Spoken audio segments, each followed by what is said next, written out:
Good evening, Bahamas. I'm Christina McNeil, and this is MB12 for Monday, September 3rd, 2012, broadcasting from the Cable 12 studios on Robinson Road. In news tonight, more than 600 jobs expected to be created at a multi-million-dollar development. This as many workers from the temporary jobs program are soon expected to hit the unemployment line.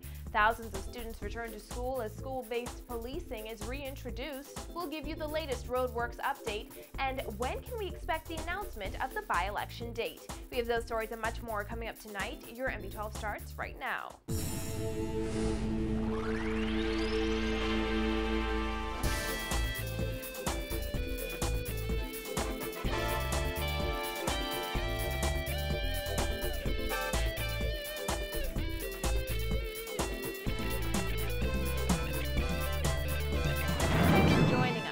There could be more than 600 jobs coming on stream over the next 18 months as the billion-dollar Albany Resort and residential golf community broke ground on its marina residences today.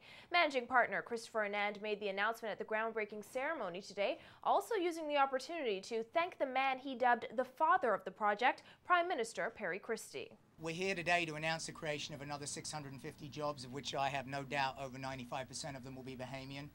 So on this stretch of land right here, these three buildings are starting to go up as of this morning, and you can see guys working already over there. This phase of the project's about another $120 million. Will create just alone the sales of these three buildings is equal to the value of what the reef was in phase 2. So just the stamp tax alone from the sale of these units is over $25 million. Just to give you some idea, let alone the 650 jobs. It is the first time that I get to welcome formally the Prime Minister here, who without his support 7.5 years ago, this wouldn't have been possible. The vision for Albany began 7.5 years ago, but the development didn't open until late 2010. Over the life of the project, Anand says more than $500 million has been invested, and more than 500 Bahamians have been employed on the development on both construction and operating staff. Prime Minister Christie congratulated Anand and Albany's partners on their progress so far, adding that the development bodes well not only for New Providence, but for investment in the Bahamas. But today we reach an important milestone for Albany and the Bahamas as we break ground on the marina residence at Albany. Again, a unique concept that has never before been executed to this level in the Bahamas. This important second phase of construction at Albany is a terrific vote of confidence for the Commonwealth of the Bahamas. It's just not limited to the impact here, because people looking at it would see that there's renewed confidence in the economy of the Bahamas and the fact that this development is now taking this giant step forward towards a huge build-out. And I've indicated it's a $1.3 billion development, so it's very, very significant. It's attracting world-class investors. The first phase of the marina residences represents 1.2 million square feet of development across 3 buildings. When completed, Albany will have an investment value in excess of $1.3 billion, with between 450 and 600 residential and resort units, an 18-hole Ernie Els designed golf course, a world-class marina, and other amenities. Well, the Albany news comes as Labor Minister Shane Gibson says the temporary work program left in place by the Ingram administration was underfunded, and as a result, more workers will find themselves back on the unemployment line in the coming months. Gibson says the previous administration left just $25 million in place to cover 52 weeks of employment for more than 3,000 employees. That, he says, is not nearly enough to sustain the program. Gibson says he estimates that anywhere between 40 and 50,000 Bahamians are currently out of work, something he encounters on a near daily basis. On a weekly basis, you literally have hundreds of individuals who approach you seeking employment, and they're genuinely out of work, they can't find work, and so as we're able to cause more of these projects to come on stream, we look forward to them starting. Gibson notes that unemployment figures in the country have been dismal over the past few years, but he believes the actual figures may be much higher than what's reported. He says he looks forward to more temporary and permanent jobs becoming available through phased developments such as the Albany project. The Free National Movement is calling on the Christie administration to extend the job program. The program costs in excess of $48 million. The first group of those employees, their one-year contract actually came to an end on the 31st of August. I think each month moving ahead until April of next year or May of next year, you would see those contracts come to an end. And so it is very significant that these jobs are coming on stream and that we try to create as many opportunities for employment as possible. Well, 5 years after the Christie administration's school policing program was abandoned, hundreds of police officers returned to public school campuses this morning. It's part of the new school-based policing program promised in the Progressive Liberal Party's Charter for Governance. In addition to preventing violent incidents from taking place on school campuses, police officers say they will also act as truancy officers. Vonique Toot reports. More than 200 police officers were deployed to junior and senior high schools throughout New Providence and Grand Bahama today, marking the official start of the government's school-based policing program. Minister of National Security Dr. Bernard Nottage visited a number of public schools this morning to ensure that officers were in place. He once again defended the government's decision to place so many officers in schools. There's no deficit. There's just a realignment as to how the manpower is used. There's no deficit. I mean, I can't say that we don't need more police officers. That's a different argument. But because policemen are put into the schools, it seems as if you all believe somehow they're not doing any police work. No. Don't forget now, we have a community. The community is made up of schools, churches, parks, and homes, and everything else. And so it's just a redeployment. It isn't like we're taking people out of policing.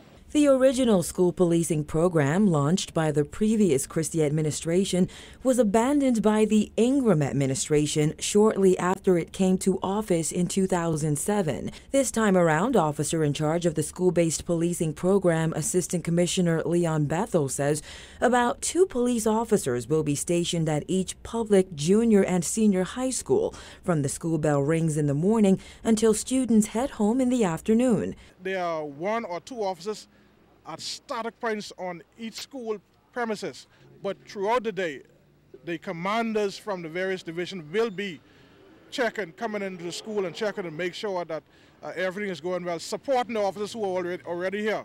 At the end of the day, we want to have safe schools for students to be able to have access to education in a positive environment.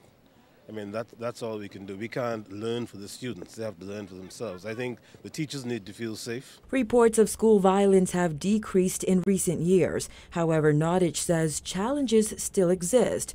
For instance, he says police are very concerned about those students who sneak weapons onto school campuses. The National Security Minister says the government will equip officers with metal detectors at some point during the school year. Though some students have been caught with knives and other weapons, ACP Bethel says officers stationed at schools will not be armed. We don't want guns around our children. We don't want our children to be accustomed to the sight and the use to see the guns around them. While their ultimate goal is to prevent school violence, Bethel says police will also serve as de facto truancy officers. We will be going around along with the urban renewal officers, checking to see if there are any children out of schools when they should have been in school before 9 o'clock. We'll give them a grace period of, say, half an hour or an hour.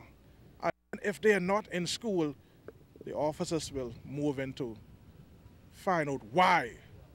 We'll not allow them to just roam about the street or roam on public service vehicle buses. The Assistant Commissioner says they will review the school-based policing program in the days ahead to determine what improvements can be made. Reporting for NB12, I'm Vonique Toot. Contractors for the New Providence Road Improvement Project worked until late last evening in an effort to open all roads in time for the opening of public schools today. And it turns out that all roads except one were reopened in time for the much-anticipated back-to-school rush. Jasmine Bonamy has the details.